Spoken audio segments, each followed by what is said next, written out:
Ako na yung nakakahiya. Ako na yung may kasalanan ng lahat. Masarap ng buhay mo.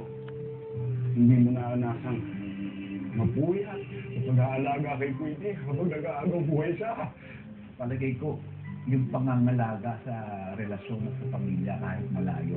Feeling ko, nagsaksid yung pelikula kung napaisip ang tao kung paano pa nila mas mapapanatili ang kanilang relasyon, ang relasyon ng mga anak, sa nanay, o sa kahit malayo sila. Dahil sa may teknolohiya naman. Hindi ka wala nakapag-Skype. Nang gaya ng ginagawa ng mga OFW na araw-araw nakikita ang pamilya nila sa computer.